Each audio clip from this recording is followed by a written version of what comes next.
Welcome to Chapter 20, Cardiac Emergencies for the EMT. So, let's do a little bit of a review of the cardiovascular system. So, blood is composed of plasma, red blood cells, white blood cells, all the nutrients and everything that makes the body function. Blood flows through the heart. It comes from the body and from the inferior and superior vena caves into the right atria. From the right atria, it goes into the left or the right ventricle. Right ventricle, and then it goes out from the right ventricle into the pulmonary artery to the lungs, and then gas exchange occurs in the lungs, comes back through the pulmonary vein to the left atria, and then left atria to left ventricle, and then out through the aorta. From the aorta, it goes to the carotid arteries or the coronary arteries at the ascending aorta, and then the descending aorta goes into the abdomen and supplies the rest of the body with oxygenated blood and nutrients. Of course, when we talk about arteries, veins, venules, capillaries, the arteries come off the aorta, go into arterioles, go into the capillaries. The capillaries then exchange the blood to the organ or cell site, and then from there takes the blood back to the heart via the venules, the veins, and then back to the superior and inferior vena caves. Okay, and we just talked about the circulation. All right, so the only job of the heart is to pump blood.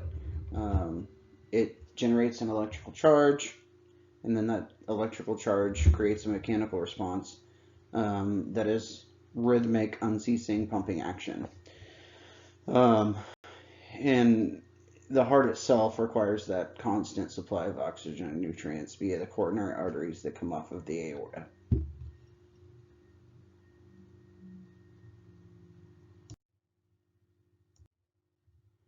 So when we talk about cardiac emergencies, we talk about this, okay? Acute coronary syndromes. This is a blanket term for any kind of chest pain, any kind of anything really. It includes stable angina, unstable angina, non-elevated ST elevation MI, or STEMI, or myocardial infarction, or heart attack. And it also includes a STEMI, that ST elevated MI. And we'll talk about the differences between those. So it's also sometimes called cardiac compromise. It refers to any time the blood supply to the heart, to the cells of the heart, is blocked or disrupted. So those coronary arteries basically get either a clot or they have an aneurysm. And typically it's a clot, but they get blocked, they get disrupted.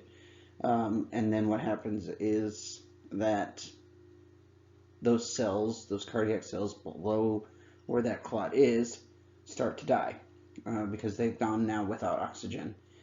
So they start to get injured, which is an infarct. And then, I'm sorry, that's ischemia. And then they infarct or die. So, yeah. Chest discomfort is the best known symptom of acute coronary syndromes. It's not typically a sharp stabbing pain, but it is a pressure, squeezing, or aching pain.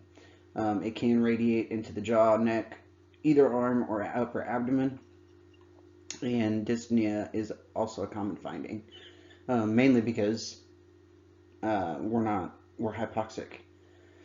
Um, so in women, these symptoms, these classic symptoms, um, kind of go out the window because of their physiology and the way their body works. So it's a little bit different and can cause a little bit different pain. They can have just jaw pain. They can just have upper back pain.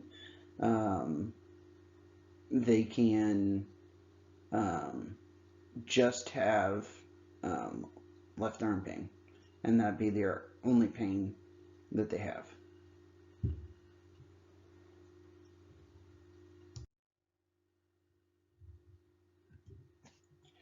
Other symptoms include nausea, vomiting, syncope, onset of sweating, abnormal pulse, abnormal blood pressure, anxiety, or this feeling of impending doom. If your patient has chest pain, they're gray, they're sweating, difficulty breathing, they may have like Levine sign, which is where they clench their chest with their fist. um, it's uh, those are all classic symptoms of a heart attack. Okay, so when we do a patient assessment on these patients, we're going to do our primary assessment, which includes our ABCs, and then we're going to explore that chief complaint. You can use OPQRST to get a history of the present illness. Because it is pain and difficulty breathing, you kind of can use that OPQRST mnemonic, and then obtain any kind of past medical history using your sample, and then take a baseline set of vitals. These are some more signs and symptoms. So pain, pressure, discomfort, difficulty breathing, palpitations. Um, they may have an abnormal blood pressure. It may be elevated. Um, they may have some unusual generalized weakness, anxiety, and syncope. Your weakness here is going to be in your older patients. So if your patient is complaining of weakness, you should really do a cardiac workup on them.